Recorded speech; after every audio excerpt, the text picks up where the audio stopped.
Olá, meus irmãos, a paz do Senhor. Espero que todos estejam bem, tenham passado uma semana abençoada, sempre na presença do nosso Senhor Jesus Cristo. Estamos aqui, meus amados, nesta aula para darmos prosseguimento às aulas que nós já começamos, né? Há duas semanas atrás, digamos desta maneira, né? Nossa primeira aula nós falamos um pouco sobre o chamado para os gentios. Na segunda aula, que foi a da semana passada, nós falamos da primeira viagem missionária de Paulo e Barnabé. E hoje nós estaremos aqui falando aos irmãos sobre o Concílio de Jerusalém. Hoje nós falaremos algo muito importante para nós, algo decisivo, né, para a história da igreja. Nós estamos falando neste terceiro trimestre sobre a igreja dos gentios e nesta aula nós estaremos entrando no assunto que fala sobre a graça que alcança todas as nações, meus amados. O texto sugerido para a nossa aula de hoje está em Atos 15, de 1 a 5, Atos 15, de 1 a 5, versículos também 28 e 29, versículos 36, de 36 a 39. Um assunto bastante interessante, nós iremos crescer muito no conhecimento da palavra de Deus. Nele, meus amados irmãos, nesses versículos, nesse texto sugerido, nós vemos que à medida que crescia o número de cristãos incircuncisos na igreja, os temores cristãos daqueles judaizantes, né, dos cristãos judaizantes, vamos dizer assim, eles aumentavam, né, aumentavam muito, porque o reino que fora rejeitado pela maioria dos judeus naquela época estava sendo povoado pelos convertidos entre os judeus. Vários judeus se convertiam, outros não. Então estava sendo povoado ali pelos convertidos entre os gentios. E assim esses judaizantes ou prosélitos, nós já estudamos sobre isso também em aulas passadas, né? Eles começaram a fazer ali uma espécie de uma campanha a favor da circuncisão de todos os gentios convertidos. E eu disse campanha falando de uma maneira bem simplória. Na verdade, eles estavam impondo isso, né? Eles diziam que para que os gentios pudessem fazer parte da Assembleia ali de Israel, era necessário que eles se circuncidassem e obedecessem às leis de Moisés. E é sobre isso o nosso assunto de hoje. Paulo e Barnabé, meus irmãos, favorecidos pelas revelações de Deus, eles enxergam uma nova época em que a igreja é universal e espiritual. É desta maneira. E de nenhuma forma ela poderia se sujeitar às exigências legalistas do judaísmo. E assim a igreja de Antioquia da Síria, como nós já vimos na semana passada, né, ela decide enviar Paulo e Barnabé, entre outros, né, foi com ele também outros, foi ali Tito, um grego não circuncidado, mas convertido, foi junto, entre outras pessoas, foi uma comitiva, né, não sabemos especificar quantas pessoas, ou quais todas elas, né, mas isso, eles foram lá para quê? Para poder consultar os apóstolos e anciãos lá em Jerusalém. E durante essa viagem, é claro, não poderia deixar de ser, né, uma viagem de aproximadamente 480, 500 quilômetros, eles visitaram diversas congregações, pararam em vários locais ali, levaram e apresentaram a palavra de Deus. Amados, Atos 15 é um dos momentos mais decisivos da história da igreja. O evangelho havia se expandido de uma forma rápida, né, entre os judeus, e agora ela estava alcançando também os gentios, e este crescimento trouxe também uma pergunta crucial para que houvesse o Concílio de Jerusalém e para que se tomassem todas as decisões no sentido de Igreja de Cristo. A pergunta era: a salvação ela é pela graça de Cristo, é claro, ou ela depende também da observância das leis que foram postas por Moisés? É lógico que através de Deus, mas postas por Moisés. Nos versículos de 1 a 5, que eu não fiz a leitura com os irmãos, mas está aqui, ok? Nos versículos, e vocês podem ler, versículos de Atos aqui, como eu já disse, 15, no versículo de 1 a 5, nós vemos o surgimento deste conflito, nós vemos que alguns homens ensinavam que sem a circuncisão e a obediência da lei de Moisés, ninguém poderia ser salvo. Porém, entretanto, Paulo e Barnabé, meus irmãos, eles se levantam firmemente contra isso. Eles se levantam para poder defender a verdade do Evangelho, mostrando que a salvação, meu irmão, ela é dom da graça de Deus, recebido pela fé que nós devemos ter e que nós temos em Jesus Cristo. No versículo 28 e 29, já partindo para os versículos estudados, para nós entrarmos na nossa aula, né? Ali nos versículos 28 e 29, nós encontramos ali a conclusão deste concílio, ou seja, do concílio de Jerusalém, que ocorreu provavelmente ali mais ou menos em 49, 50 depois de Cristo. Alguns estudiosos falam 49. Eu prefiro ficar numa relação mais assertiva com isso. Aí eu diria ali nos anos 50 depois de Cristo, onde ali, guiados pelo Espírito Santo, os apóstolos,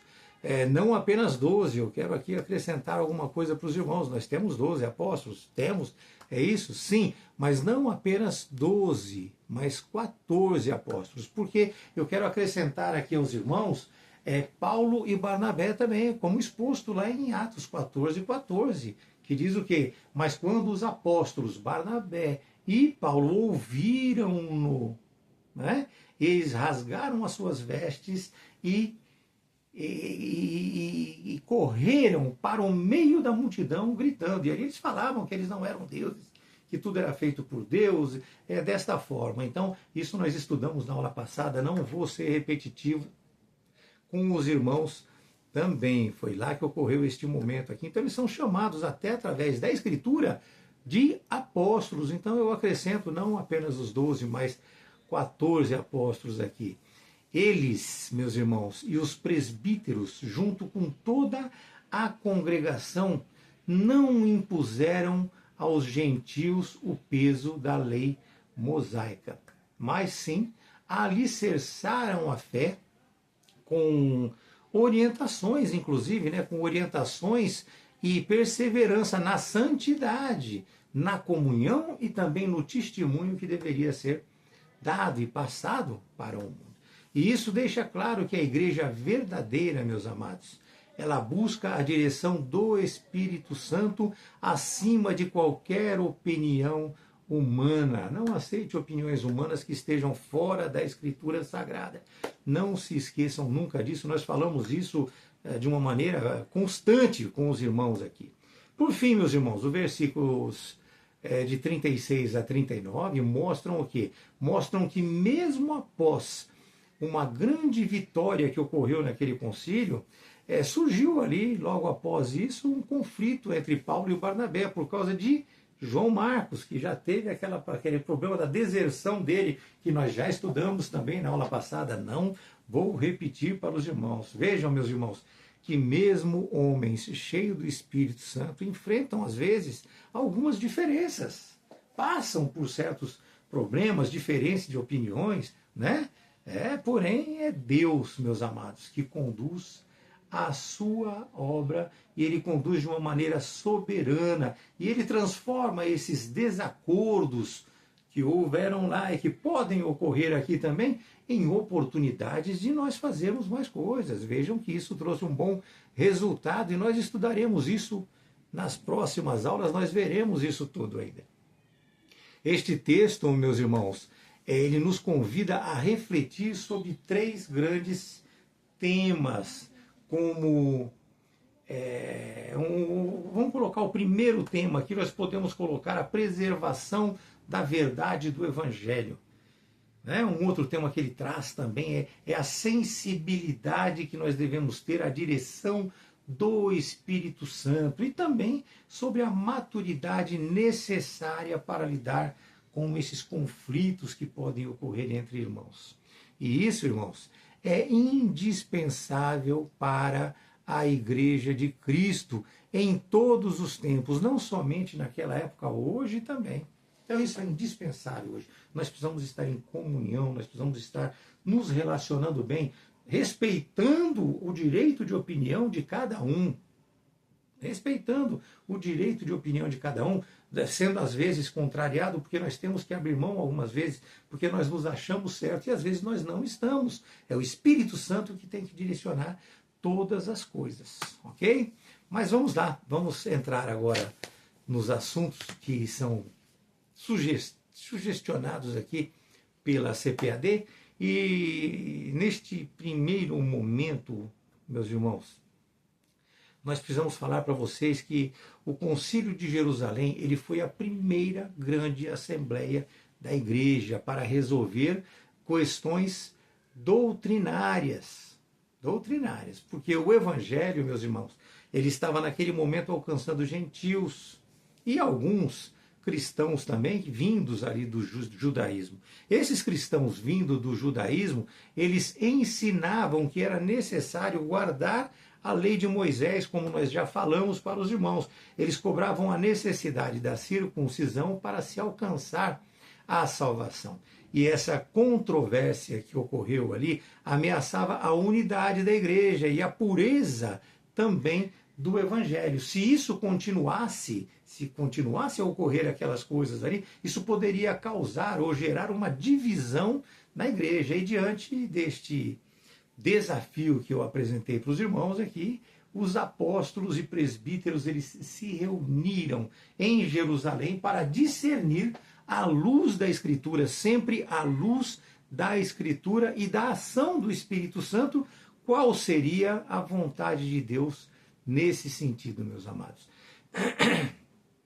E o resultado deste encontro não poderia ser outro, né? Ele estabeleceu um princípio eterno, o de que a salvação é exclusivamente pela graça do Senhor Jesus Cristo, mediante a fé, e não por obras da lei, como todos nós já sabemos e comungamos de tudo isso. Vemos também, meus irmãos, nesta reunião, claramente, a ação do Espírito Santo e também o agir de Deus nos testemunhos que foram ali apresentados.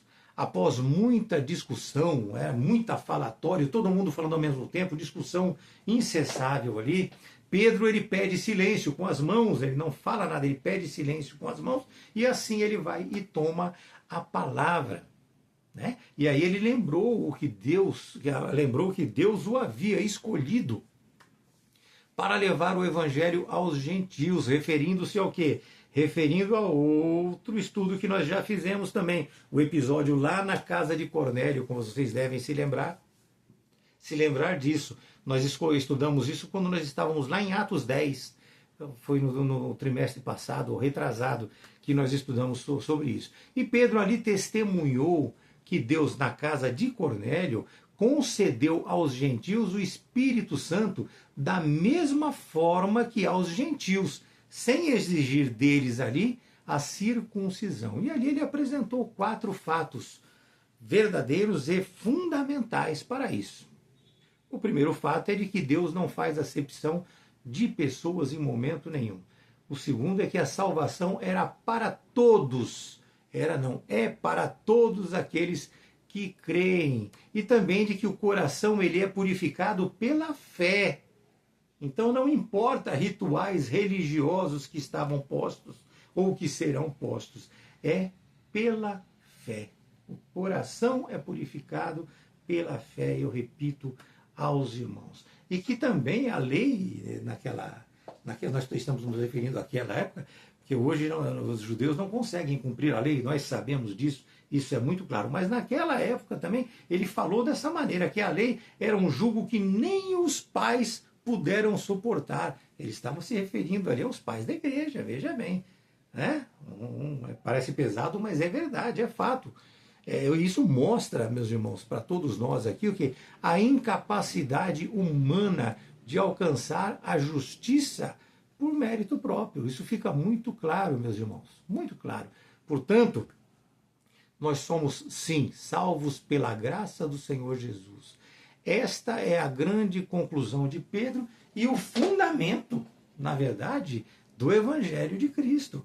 Pedro não coloca judeus acima de gentios. Ele afirma que todos são salvos da mesma forma, inclusive os judeus. Né? É pela graça de Cristo que são salvos todas as pessoas da terra. Depois, meus amados, do testemunho de Pedro ali, Lucas registra algo impressionante. Pedro testemunhou e aí um silêncio muito grande pairou. Aquele silêncio de respeito, sabe? Aquele silêncio de atenção. Isso está lá em Atos 15, 12. Ele diz assim ali. Então toda a multidão permanece em silêncio, ouvindo a partir daí a Barnabé e Paulo, que declaravam os milagres e maravilhas que Deus havia feito entre os gentios por meio deles. Veja bem, não foram eles que fizeram, Deus havia feito entre os gentios por meio deles, meus irmãos. A igreja percebeu que não estava ali apenas diante de um debate teológico, mas sim diante de evidências da ação de Deus. Paulo e Barnabé, eles destacam que Deus havia feito por meio deles, sem buscar ali a glória para eles mesmos. Isso fica muito claro. Né? Fica muito claro. Isso deixa também muito claro que a missão pertence a Deus e que eles são apenas instrumentos em suas mãos. Isso valida de uma maneira grandiosa o que Deus faz. É desta maneira, meus irmãos. Eles destacam ali que os milagres e os sinais que percorreram, né, ou que ocorreram ali naquela vivência que eles tiveram, não tinham como objetivo, foram feitos por Deus, é claro, e que não tinham por objetivo impressionar pessoas, mas sim que Deus havia aceitado os gentios ali pela fé, e que o evangelho apresentado pelos apóstolos era um evangelho verdadeiro, ou seja, os sinais eles eram a confirmação divina da mensagem da graça.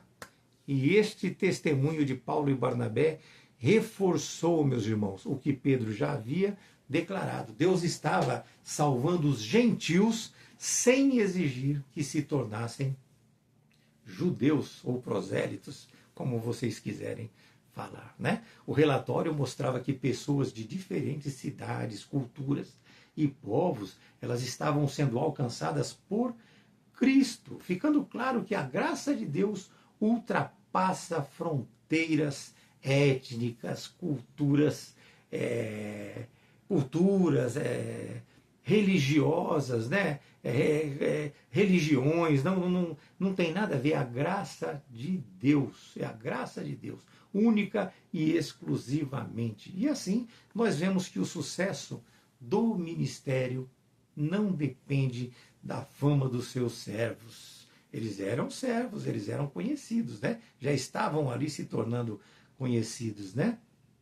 Mas tudo isso depende apenas da ação de Deus. A igreja, meus irmãos, ela deve testemunhar o que Deus faz, sempre dando toda a glória para o Senhor. Nós somos apenas instrumentos na mão dele. Cada um de nós, tanto eu quanto você, que aqui está. Paulo e Barnabé, eles não falaram o que fizeram, mas o que Deus fez por meio deles.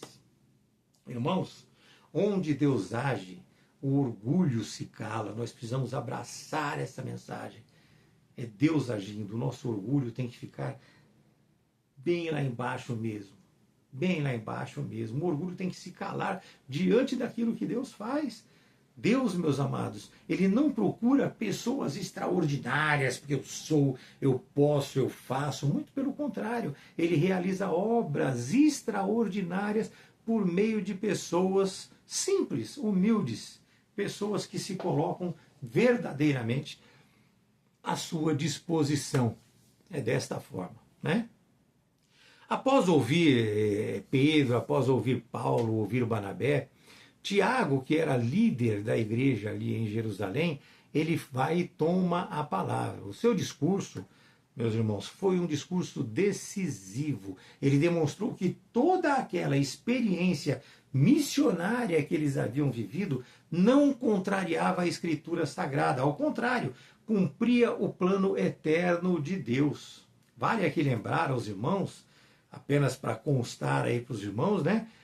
Que Tiago, o irmão de João, ele foi morto por ordem de Herodes, lá em 44 depois de Cristo, sabemos disso. Naquele sentido, ele não foi substituído, para deixar claro. Então, ele foi morto e não foi substituído, ok? Nós temos também o apóstolo Tiago, que é filho de Alfeu Menor, não precisa comentário, ele estava lá, está lá. Né? Agora aqui nós nos referimos a outro Tiago, o irmão de Jesus, que teve ali uma ascendência entre eles e essa ascendência veio por quê? Porque ele tinha muito conhecimento, ele tinha muita estrutura, além de ser irmão de Cristo, ele tinha muita fé, ele estava muito bem relacionado com aquilo tudo. Então, essa ascendência veio, vamos dizer assim, pelo conhecimento que ele tinha, por tudo aquilo que ele sabia, por tudo aquilo que ele havia vivido. Então, ele estava ali servindo ao Senhor e ele foi tornado ali um apóstolo bastante influente. Inclusive, ele estava ocupando a função de liderança na igreja de Jerusalém. Tanto que ele estava ali presidindo este concílio. E assim, ele, como presidente do concílio, reconhece o relato de Pedro, afirmando que Deus, de fato, visitou os gentios para formar entre eles um povo para o seu nome. Deus ali, meus irmãos, ele não estava apenas convertendo indivíduos, mas constituindo um novo povo, formado por judeus e gentios, unidos em Cristo Jesus. Portanto, irmãos, a igreja não pertence a uma cultura, a igreja não pertence a uma etnia, ela é o povo de Deus reunido pela graça de nosso Senhor Jesus Cristo. É dessa maneira. Tiago, inclusive, ali ele fundamenta a sua decisão citando o profeta Amós. Eu acredito que, entre outras coisas que ele expôs ali, mas nós pegamos o profeta Amós aqui, no capítulo 9, no versículo 11 e 12, que diz o quê? Naquele dia eu levantarei o tabernáculo caído de Davi, e fecharei as suas brechas, levantarei as suas ruínas e edificarei como nos dias da antiguidade, meus amados, para que possam o restante de Edom e dos gentios que são chamados pelo meu nome, diz o Senhor, que faz todas essas coisas. Olha a menção ali dos gentios.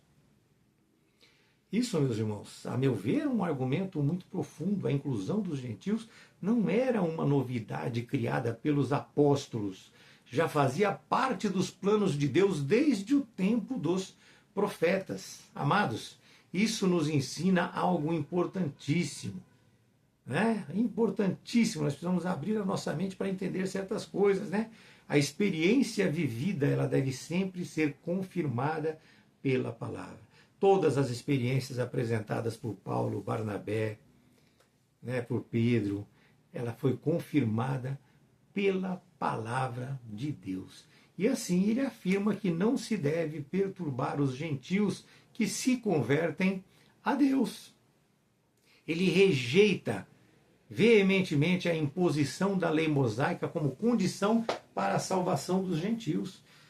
Entretanto, porém, meus amados, ele recomenda que os gentios se afastem da contaminação com os ídolos, com os ídolos, né? Que eles se afastem das imoralidades sexuais, da carne de animais sufocados, do sangue, entre outras coisas que nós temos conhecimento disso também. Mas ali é mencionada essas coisas aqui. Lembrando que esses, meus irmãos, só lembrando para os irmãos, esses não eram requisitos para que os gentios fossem salvos, não, mas sim para promover o que? A santidade entre eles e a comunhão entre os judeus, porque os judeus não iam ter condições de lidar com os gentios vivendo desta maneira, ao contrário do que foi exposto aqui, né? Então havia necessidade disso para trazer o quê? Promover a santidade, promover essa comunhão entre os judeus e os gentios. Ou seja, seria um bom testemunho para a sociedade no todo. Ok? Então eles preservariam assim a doutrina da graça sem abandonar a necessidade de uma vida santa. Porque graça, meu irmão, nós precisamos aprender isso. A graça nunca elimina a santidade. Muito pelo contrário. Se você tem a graça de Deus dentro de você, ela vai produzir a santidade em você. É dessa forma. Pedro, ele apresentou a experiência. Paulo e Barnabé apresentaram o que? As evidências. E Tiago apresentou as escrituras, corroborando com tudo isso. Quando o Espírito, o testemunho e a palavra, meus irmãos, elas caminham juntos, a igreja encontra ali a direção de Deus. A graça, ela abre a porta da salvação e a santidade demonstra que verdadeiramente nós entramos nela, ok? Que fique muito claro isso para cada um dos irmãos que estão participando desta aula. Como podemos perceber, irmãos, o tema central de Atos 15 não é apenas a solução de um conflito entre judeus e gentios, né? O grande tema, na verdade, é a graça de Deus. E a grande pergunta é: como o homem é salvo? Que nós já falamos com os irmãos. A resposta do Concílio de Jerusalém foi muito clara, quando entendeu que é pela graça do Senhor. Atos 15, 11. É pela graça do Senhor, meus irmãos. E o que seria esta graça? Muitas opiniões, né? A graça é o favor imerecido de Deus, concedido ao pecador. É o amor de Deus, meus irmãos, se manifestando àqueles que jamais poderiam conquistar a salvação por seus próprios méritos. Isso está em Efésios 2, versículo 8 e versículo 9, meus irmãos. A graça não é um plano para quem merece. Não é plano, não é um prêmio, desculpem, não é um prêmio para quem merece. É um presente para quem crê. É desta forma. Porque Deus justificou gratuitamente aqueles que creem por meio da redenção que nós vivemos, presenciamos e sabemos em Cristo Jesus. Isso está em Romanos 3, versículo 24. Todos pecaram e carecem da sua glória e da sua graça. Romanos 3, 23 também fala isso. É muito importante, né? É muito interessante isso. Nós precisamos entender isso, né? É só através da redenção de Cristo. Ele morreu por mim e por você. Não precisamos ficar repetindo essas coisas para os irmãos. Isso é muito claro, meu amado. A graça, meus irmãos, não é apenas um conceito. Não é apenas um conceito, entendo isso. A graça, ela tem nome, e o nome da graça é Jesus Cristo. Ele se ofereceu em sacrifício por mim e por você. É verdade. As pessoas, às vezes, têm dúvidas com relação a isso. Tira essa dúvida da sua cabeça. Tira a dúvida da sua cabeça. Tenha certeza. Repito, o que eu falo sempre. Se eu estiver errado, eu não estou perdendo nada. Se eu estiver certo, você está perdendo muita coisa em não acreditar na palavra de Deus. A lei, meus amados, ela foi dada por intermédio de Moisés, mas a graça e a verdade, elas vieram por meio de Jesus Cristo. João capítulo 1, versículo 17 afirma isso. Em Cristo, meus irmãos, Deus nos revelou o seu amor, o seu perdão, o seu plano de redenção. Tito 2,11 fala sobre esse assunto. Na cruz, ele recebeu ali a condenação que era nossa, para que nós pudéssemos receber assim a vida que pertence a ele. É muito simples e muito claro. A cruz é, portanto, a maior demonstração do amor e da graça divina. É desta forma, não podemos nunca. Não, eu não consigo imaginar nada diferente disso. E o Concílio de Jerusalém confirmou a verdade de que a graça é para todos os povos e nações. Não se exclua. Você que está aí, que ainda não é cristão, não se exclua. Busque aprender e entender para poder viver essa graça, essa glória que ele nos oferece. Pedro declara que Deus não faz acepção de pessoas. Atos 15:9. Não se esqueçam disso, textos aí para vocês lerem. Paulo e Barnabé, eles testemunharam, meus irmãos, que Deus operava entre os gentios. Atos 15:12. E Tiago mostrou que isso havia sido anunciado pelos profetas anos anterior a tudo isso. Atos 15, de 15 a 18, fala sobre essas coisas.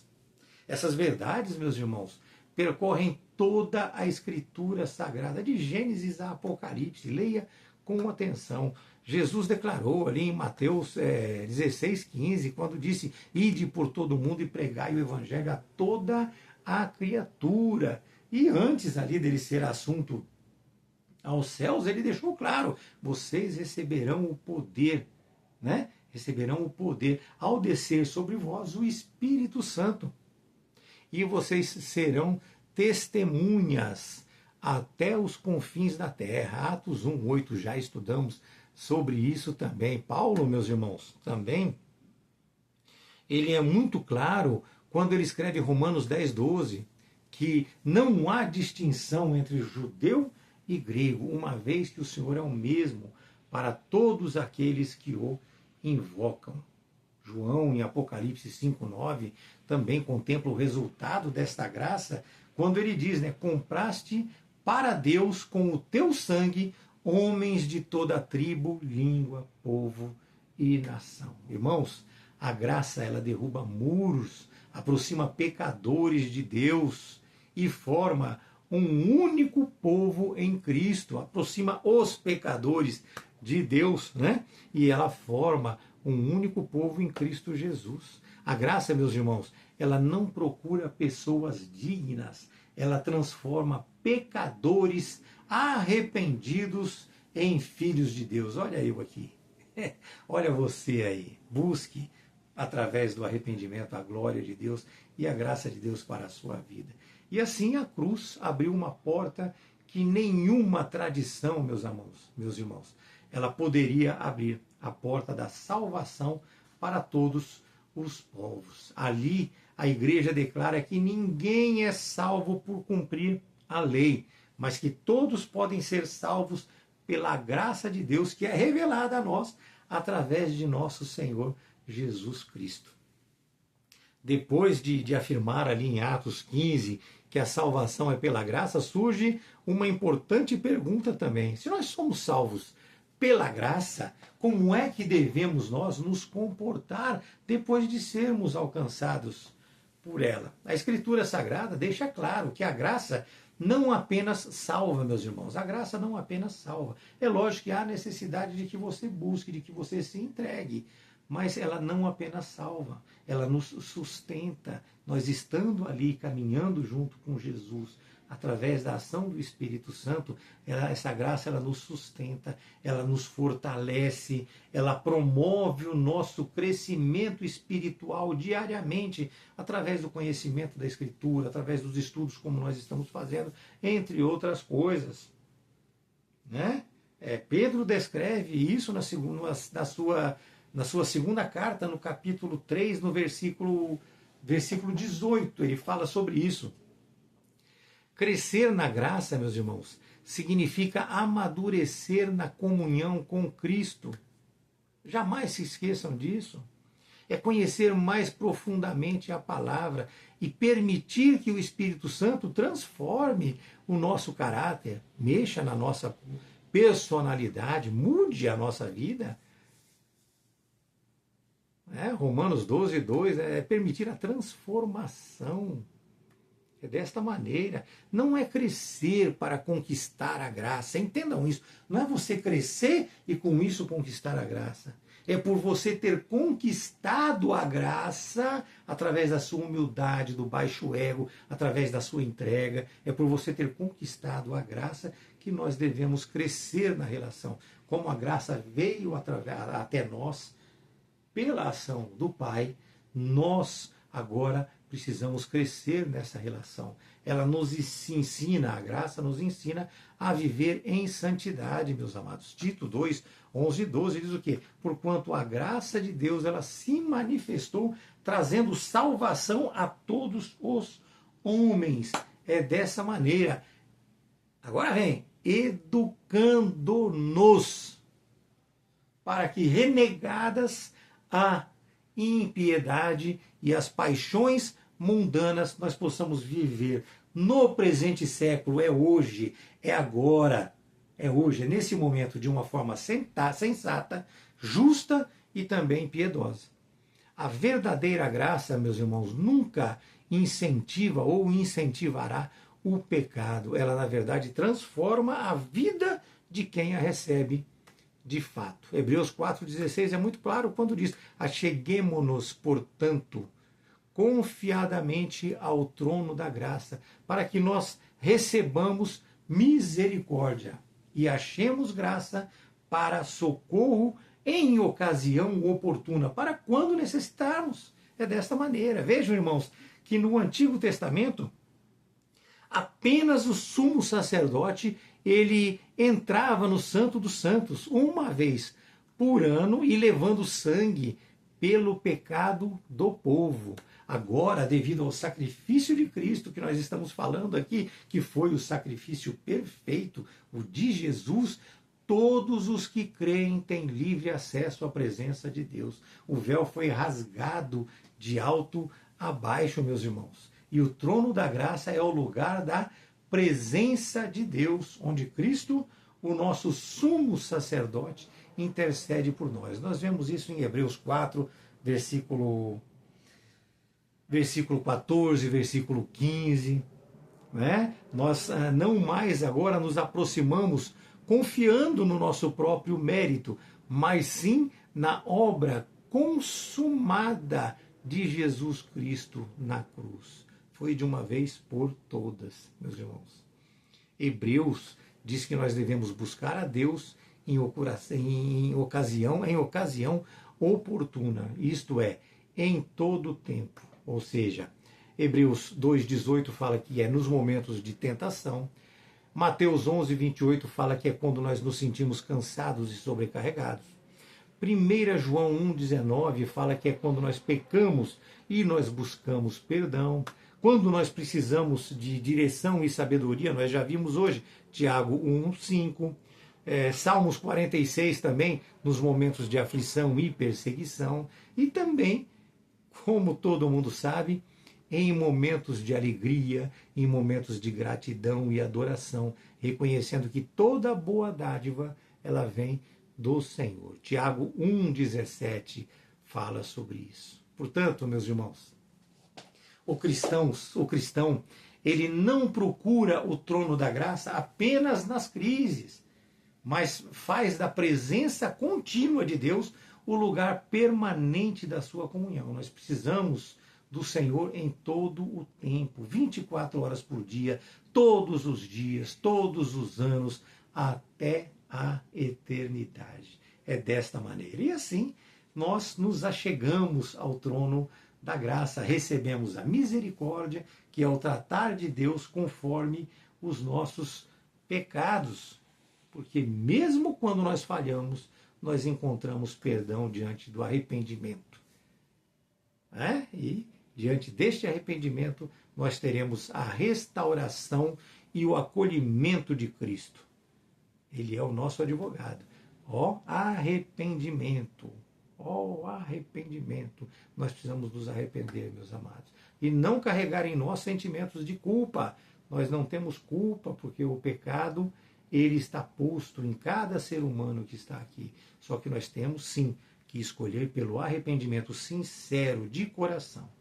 Né? Se nós confessarmos os nossos pecados, ele é fiel e justo para nos perdoar os pecados e nos purificar de toda injustiça. 1 João 1:9 fala desta maneira para nós. Irmãos, quando nós falamos da graça para o socorro, significa que o auxílio de Deus é no momento certo. Ele fortalece o fraco, ele consola o aflito, ele sustenta o cansado, ele capacita o cristão a permanecer fiel. Essa é a graça de Deus, meus irmãos. Irmãos, posso dizer com concisão, nós só erramos se nós quisermos. Nós temos a escolha, nós podemos escolher fazer ou deixar de fazer. Portanto, nós só erramos se nós quisermos. Persevere no Senhor, resista aos erros e pecados, resista ao mundanismo. Nós podemos sim, desde que nós estejamos verdadeiramente em Cristo. Paulo experimenta esta verdade quando ele ouve do Senhor: a minha graça te basta, porque o poder se aperfeiçoa na fraqueza. 2 Coríntios 12:9. É dessa maneira. Portanto, queridos irmãos, graça não significa ausência de lutas, significa a presença de Deus em meio a estas lutas. A mesma graça que nos justifica é a que nos fortalece diariamente. A graça não é apenas a porta de entrada na vida cristã, ela é o caminho nosso de todo dia, é o nosso caminhar. Temos que estar sempre em Cristo, na presença de Cristo, através do Espírito Santo, vivendo essa graça que é oferecida a nós. O trono que antes ele inspirava ali temor, nós sabemos disso, ele tornou-se o quê? Ele tornou-se, por causa de Cristo, o trono da graça para todos aqueles que creem. Viver longe do trono da graça te enfraquece. Agora, quem se aproxima constantemente da presença de Deus, cresce em fé, cresce em santidade, cresce também em esperança. Para quem está e permanece no trono da graça, não há condenação, porque encontramos misericórdia para o nosso passado e graça suficiente para o nosso presente, para que nos livre, para que nos dê discernimento, entendimento, para que nos permita viver uma vida santa e também para o nosso futuro. Atos 15 responde claramente que nós somos salvos pela graça de Cristo. 2 Pedro 3,18, meus irmãos, também nos ensina que nós devemos crescer sempre, continuamente nesta graça, como nós já estamos falando para os irmãos. Hebreus 4,16 revela que é junto ao trono da graça que nós encontramos força para o crescimento. Portanto, é buscar para ter, é se entregar para estar e é perseverar para permanecer. Amém? Que Deus abençoe, viu? Com isso nós concluímos essa nossa aula e agora nos preparemos para a segunda viagem missionária de Paulo, que será assunto da nossa próxima aula, e eu não tenho dúvida que será muito interessante, muito importante e que nós cresceremos muito. Que vocês tenham uma semana abençoada e que nós possamos estar juntos na semana que vem, se assim permitir o Senhor. Amém? Deus abençoe a todos.